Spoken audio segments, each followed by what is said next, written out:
This week on Business Mike, I chat with Anna, the founder of MIOMBO, a company that was founded in order to elevate the standard of luxury skincare, combining wild harvested ingredients and skilled craftsmanship in Mozambique. In this episode, Anna and I discuss the importance of having a business that makes the most of natural resources without depleting them, as well as the challenges involved in such an entrepreneurial venture. All this and more next on Business Mike. You're listening to the Business Mike podcast, amazing interviews with inspiring entrepreneurs. For more amazing interviews, go to www.businessmike.com or download our podcast every Monday from Pod Africa. Hello and welcome to another episode of Business Mike. My name is Daudi Mugabi and joining me today is Anna. Anna, welcome to the show. Thank you so much. I'm happy to be here. Right. Anna, could you just let us know a little bit about yourself and what you do? Okay, let's see. I am originally from California, but I've been based in Mozambique for the last 12 years. Here in Mozambique, I've developed a couple different businesses focused on value-adding non-timber and timber forest products with the objective of looking at how to add value at local level to promote community-led conservation. So to expand a little bit more on that, a couple of the business entities that have sort of come into existence. Well, the first one I should start with is a line called Bioóleos de MIOMBO, which is a line of skincare products that we've developed in conjunction with some South African-based cosmetic chemists and some other partners also in the EU, but really focused on indigenous oilseed species and other plant extracts that come from the Mozambican landscape. So we were looking at what forest resources existed here that could be value added in a way that would allow us to develop consumer-ready products rather than simply perpetuating existing trade dynamics where raw materials are taken from this area of the world and value added elsewhere in Europe or Asia or in the US. So we were really interested in looking at how we could do the value addition here, how we could add the value here and create products already ready for consumers. In that way, leaving as much value and building as many skills as possible in the different processing components here in Mozambique. One of the product lines is called Bioóleos, as I mentioned. From that original line of Bioóleos, we've now developed a couple different lines of skincare products. But in addition to that, we've begun to move also to help develop more fully the different value chains that contribute ingredients to the lines of skincare products. So there's a couple initiatives actually right now that we're focused on that have to do with scaling, industrial level processing of some of the ingredients so that we can help the producer groups access bigger markets. Right. Now, there's a video about your company that I saw whereby one of the locals was talking about how the trees are being cut down and there isn't much left for them to do any work, particularly the craftsmen. So how does your company help, especially when there's deforestation going on? What role are you playing? Well, this really fits into the model and the ethic that we were trying to establish with these companies, which is to look at the forest resources, support the value addition, and then support access to markets. So there's a wonderful tradition in Mozambique of wooden crafts. And they're very highly skilled craftsmen that we've developed relationships with to help sort of hone and develop new types of products with them, and then look at how those products can integrate with other products that we have found or we are interested in finding markets for. So the artisan group we work with, MIOMBO, they are producing containers for our skincare products. Now, the objective here is that, looking at what might happen with timber as a resource, a lot of the trees in Mozambique are felled for the production of charcoal and firewood. And then there's also a huge portion that go overseas for processing. So our vision and what we are hoping to support the artisan groups to do it at larger and larger scale is to look at the resources and look at how much value can be added from a single tree. So if you look at how many containers, how many small crafted products, or even furniture can be brought out of a single tree or a group of trees, as opposed to the value that comes out of the same quantity of trees when those trees are transformed to charcoal, the difference is exponential. So we're really focused on supporting those artisans, collaborating with them, and helping them get their products to market. So we've worked with them to develop sort of some innovative products that we are working to introduce not only here in the region, but also overseas within the coming year. Right. And what are some of the challenges that you faced in your particular industry? For instance, if there's someone out there that wants to get into a similar business, what things can you tip them on that they can look out for? Oh, that's a great question. And I feel like I should have many answers because there have been many challenges. Well, one thing I'd start with, speaking with the development of cosmetic products, the market is extremely saturated, not only here in Southern Africa, but elsewhere in the world. There are hundreds and thousands of different brands that you are obliged to compete with if you're trying to get into these marketplaces. So we've had to do a lot of thinking about how to tell the story of our value chains in order to really bring the value of what we're doing on the ground to the customer. So that would be one thing that I'd stress as of key importance. Speaking more broadly about working with non-timber forest products, there's also a series of challenges here. I mean, first and foremost being the different dynamics that exist in the economy around the forest. There are, of course, easy outs for communities that are economically marginalized, and those are the production of charcoal and firewood because the markets are easy and accessible. However, and it's challenging to really to develop the skill sets at the community and the market linkages at the community level to bring those artisans, those groups up the economic ladder further down the value chain so that they can take advantage of higher prices for the resources that they are custodians of. So there's lots of challenges in that. I mean, everything from just looking at the different market dynamics, how to deal with transport logistics in certain cases, how to deal with quality control, how to deal with product development. There's really, it's quite a substantial list. But I would say to others who are interested in getting into that industry, that it's extremely important. And I am excited to hear about other people also who want to enter this industry, because I think that the future, if there is a good future for the landscapes, the forest landscapes of Southern Africa, it has to come from the communities that are the custodians of those resources.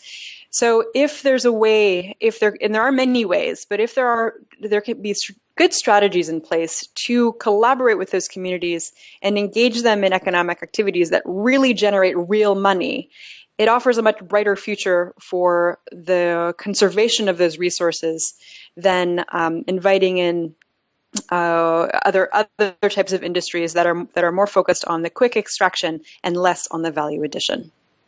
Right. I noticed in one of the interviews you did, you talked about having the right partners. So how do you, can I say, assess a viable partner and make sure that they're the right fit for you to get into a business?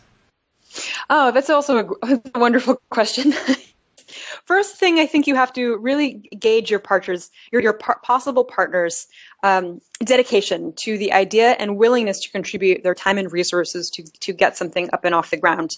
Now, there's lots of people who might sort of have some passing interest, but they might not have something to contribute that really brings value to the company for the long term, not just for the short term, not just for generating ideas over a cup of coffee, but really putting boots on the ground, building systems, and making sure that you're building something that's viable and sustainable for the future. So looking at the dynamics of personalities, looking at the dynamics of geography and space. Where are you located? Where are your partners located? What skill sets can each person bring to the table, and what resources, be there networking or financial or vision or expertise? All of those dynamics need to feed into a partnership that can bear good fruit.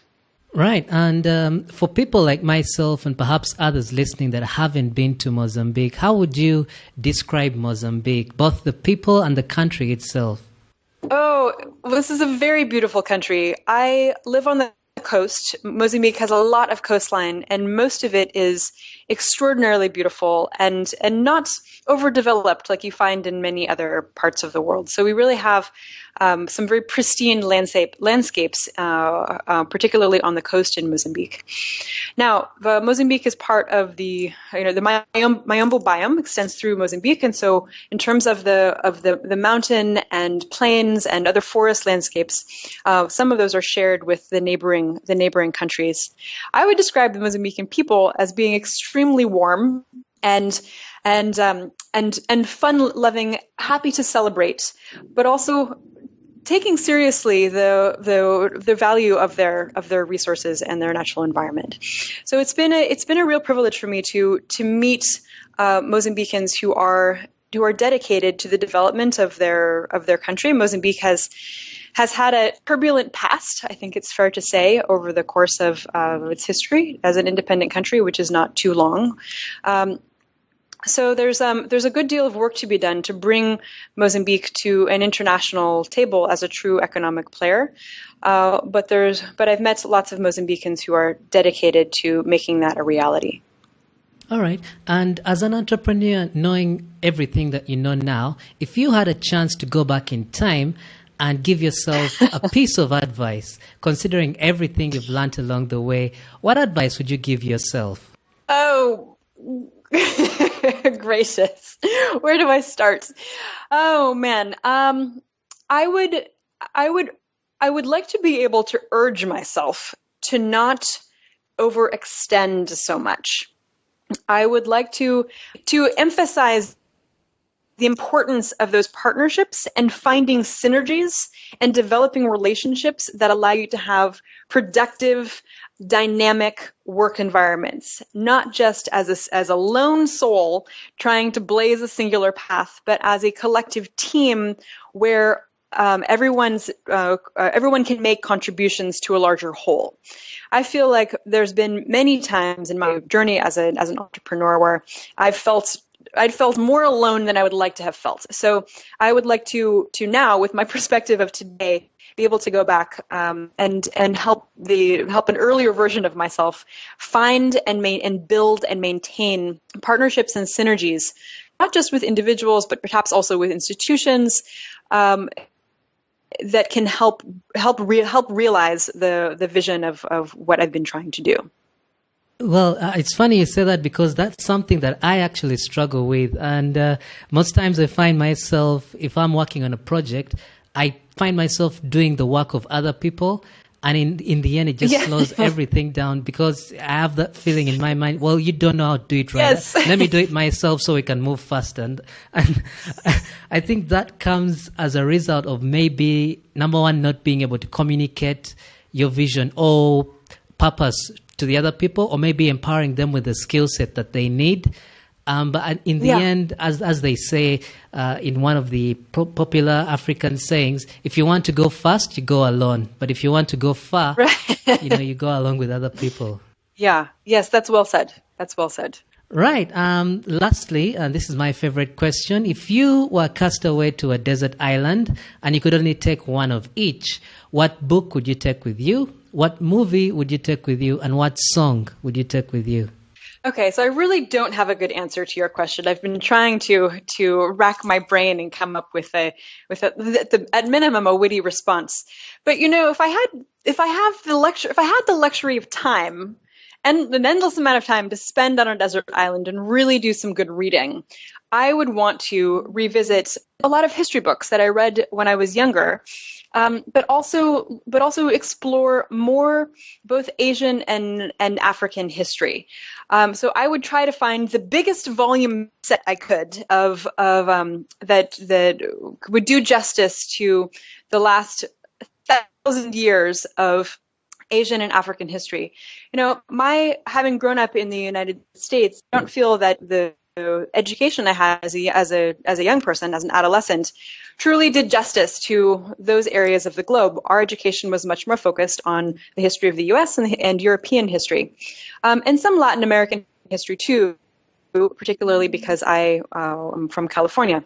So given the luxury of time that you're offering me on the desert island, I think that I would take advantage to reread history and philosophy that I read many years ago and haven't had time to revisit, and then explore new authors and studies that have happened more recently.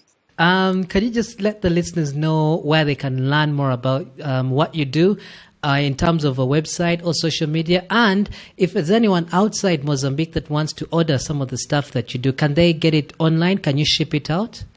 Oh, yes, we're launching that within the course of this year. So I wouldn't say today, but within the course of the next 6 months, we will have some online sales platforms up and running. We've had some of our products are available in South Africa currently. Those are listed on the BioOleos website, which is www.bioOleos, BIOOLEOS.com. And the new line that we have under development, which will be available, as I was saying, through an online platform, is called MIOMBO, which is www.miombo.co.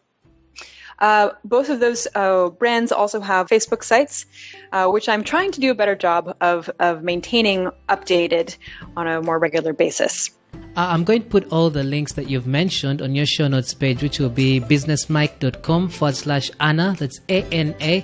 So there'll be links to all the websites you've mentioned, as well as the social media, in case anyone wants to get in touch. Excellent. Thank you so much. Thanks for listening to the Business Mike podcast. I hope you enjoyed the show. If you'd like to listen to more episodes just like this one, simply go to businessmike.com. I would love to hear from you. So if you've got any questions or feedback, you can reach me on Twitter at Daudi Mugabe, on Facebook at Business Mike, or email. That's daudi@businessmike.com. Don't forget, we have a brand new episode every Monday. And until then, take care.